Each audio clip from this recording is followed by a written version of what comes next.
A palavra é Jesus Cristo. Celebramos neste domingo o terceiro do tempo comum, a 26 de janeiro de 2025. Com a Igreja, hoje nós rezamos: Deus eterno e todo-poderoso, dirigi nossas ações segundo a vossa vontade, para que, em nome do vosso dileto Filho, mereçamos frutificar em boas obras. Por nosso Senhor Jesus Cristo, vosso Filho, que é Deus, e convosco vive e reina, na unidade do Espírito Santo, por todos os séculos dos séculos. Amém. A liturgia da palavra deste terceiro domingo do tempo comum tem na primeira leitura o texto do livro de Neemias, no capítulo 8, versículos de 2 a 6 e de 8 a 10. O salmo responsorial será o Salmo 18b, com 4 estrofes, tendo entre elas o refrão: Vossas palavras, Senhor, são espírito e vida. A segunda leitura nos vem da primeira carta de São Paulo aos Coríntios, no capítulo 12, versículos de 12 a 30, e o Evangelho de Lucas, capítulo 1, versículos de 1 a 4, e o capítulo 4, versículos de 14 a 21. Desejamos a todos um dia sereno e feliz. Entre nós é inverno, e a graça da chuva traz sempre a alegria da esperança. Esperança de que tudo aquilo que um verão severo secou, agora faça reverdecer, brotar, germinar. A vida se refaz. O mundo precisa desta vida. É a missão de todos nós, dar vida ao mundo, dar a nossa vida pela salvação do mundo como Jesus. Até às vezes, a nossa própria carne pela vida do mundo. Que Deus abençoe então a cada um pelo bem que faz. Hoje, a palavra de Deus nos ajuda a compreender esta missão de Jesus, que se reflete, se traduz na nossa própria missão. E agora vamos ouvir o Evangelho de Jesus Cristo segundo Lucas, no capítulo 1, versículos de 1 a 4 e capítulo 4, versículos de 14 a 21.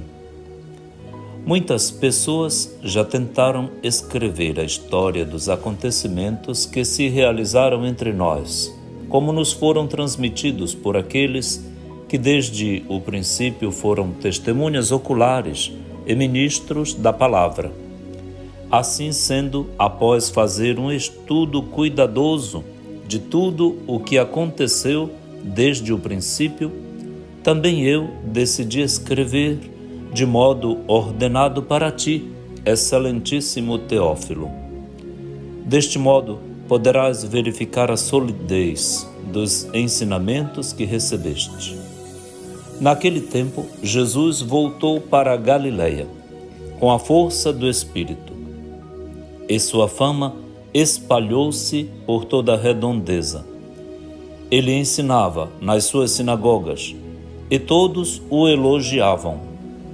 E veio à cidade de Nazaré, onde se tinha criado, conforme seu costume. Conforme seu costume, entrou na sinagoga no sábado e levantou-se para fazer a leitura. Deram-lhe o livro do profeta Isaías. Abrindo o livro, Jesus achou a passagem em que está escrito: O Espírito do Senhor está sobre mim, porque Ele me consagrou com a unção para anunciar a boa nova aos pobres. Enviou-me para proclamar a libertação aos cativos e aos cegos a recuperação da vista, para libertar os oprimidos e para proclamar um ano da graça do Senhor. Depois fechou o livro, entregou-o ao ajudante e sentou-se. Todos os que estavam na sinagoga tinham os olhos fixos nele. Então começou a dizer-lhes: Hoje se cumpriu esta passagem da Escritura que acabastes de ouvir. Palavra da salvação, glória a vós, Senhor. Lucas inicia seu evangelho, conforme o costume científico grego, confirmando que não está oferecendo qualquer relato. Ele recolheu a tradição oral do que foi dito, transmitido, tradere, quer dizer isso? Tudo que foi transmitido por aqueles que desde o início foram testemunhas oculares, que viram, e que também foram pregadores, pregaram, ensinaram, ministros da palavra. Hoje é o domingo da palavra de Deus, como quis o Papa Francisco. E desta coleta da tradição, da transmissão dos dados, Lucas, pôde fazer um estudo cuidadoso, meticuloso, ordenado, metódico, de tudo o que aconteceu desde o princípio,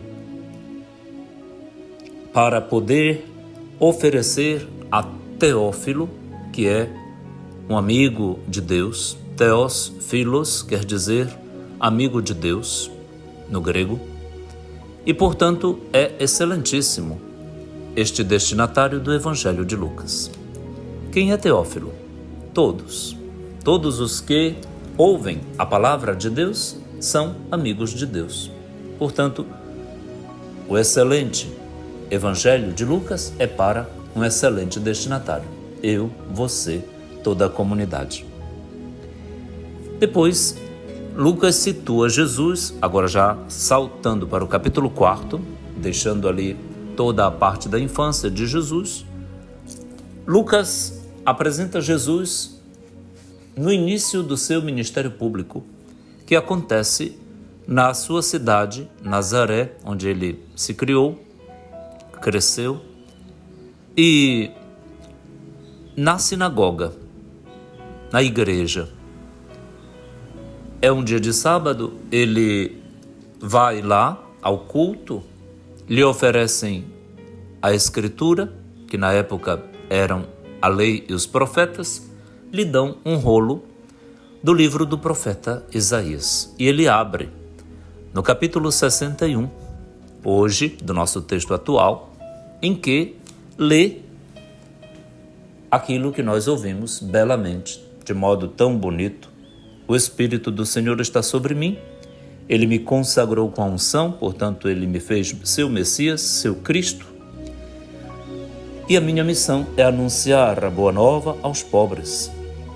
Ele me enviou, sou apóstolo do Pai, para proclamar a libertação aos cativos, aos cegos a recuperação da vista, aos oprimidos a libertação, e para proclamar um ano que agrade ao Senhor. Do agrado, o ano da graça do Senhor, o jubileu, o ano da alegria, da festa e da plenitude da vida.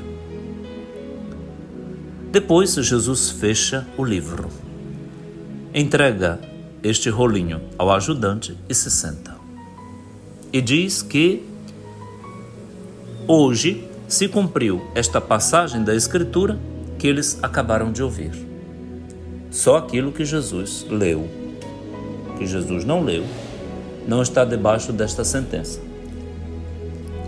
E diz Lucas que todos na sinagoga estavam com os olhos fixados em Jesus, espantados. Imagina os olhos.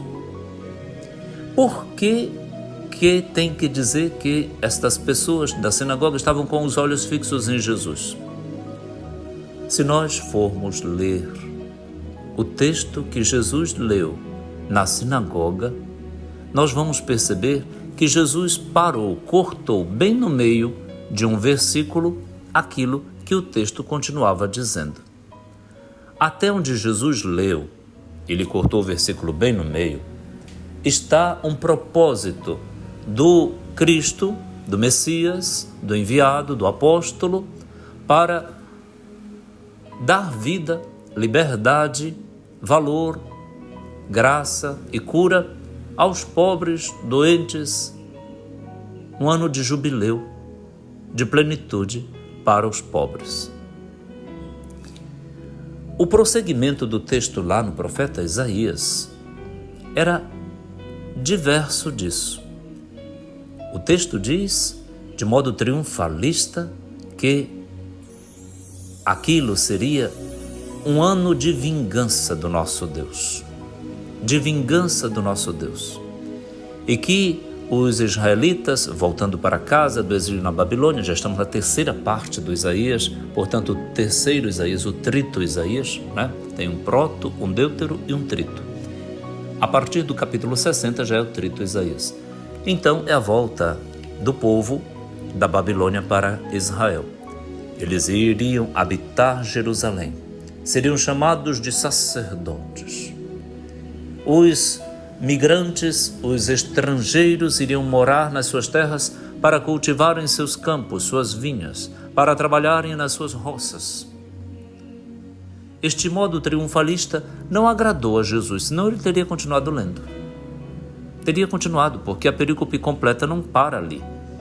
Jesus cortou o texto no meio, Jesus não gostou, não lhe interessava anunciar esse triunfalismo com que Isaías descreve a volta do povo para casa.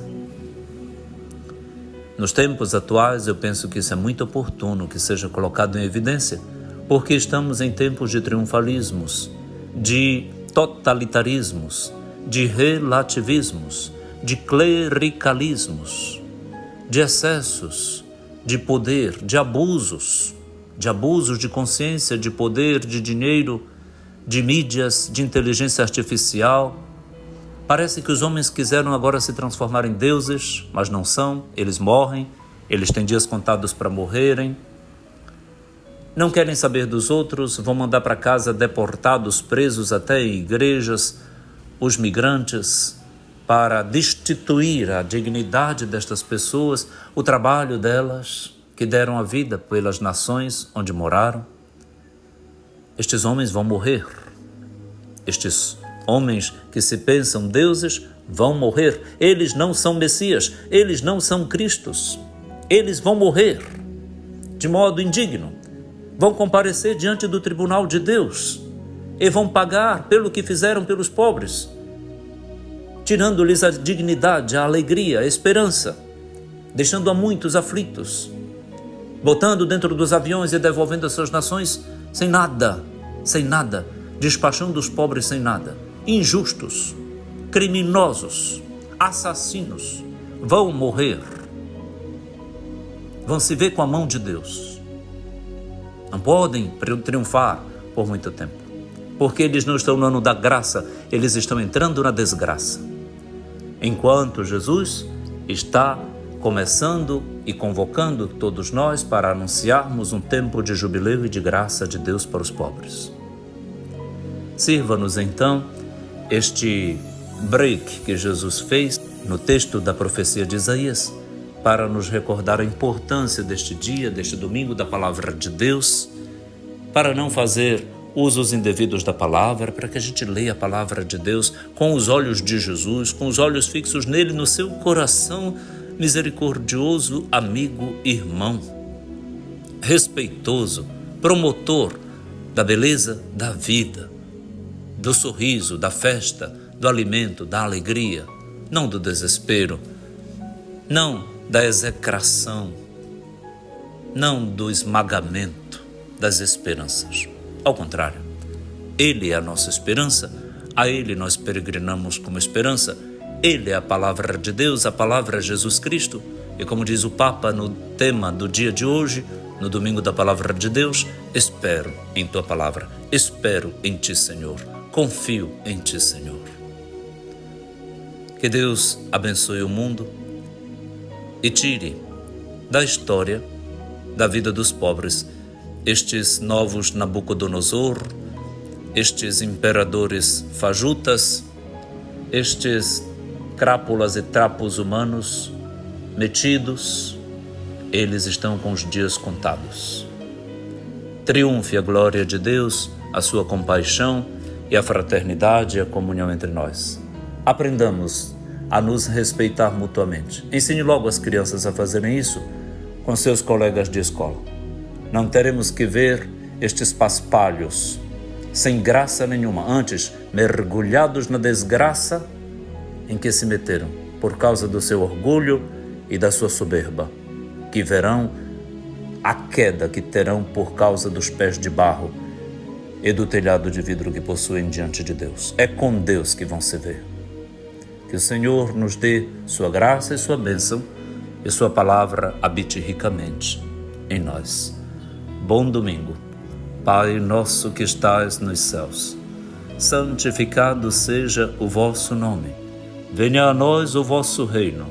Seja feita a vossa vontade, assim na terra como no céu. O pão nosso de cada dia nos dai hoje. Perdoai-nos as nossas ofensas, assim como nós perdoamos a quem nos tem ofendido. E não nos deixeis cair em tentação, mas livrai-nos do mal. Amém. Abençoe-lhe o Deus Todo-Poderoso, que é Pai, e Filho e Espírito Santo. Amém.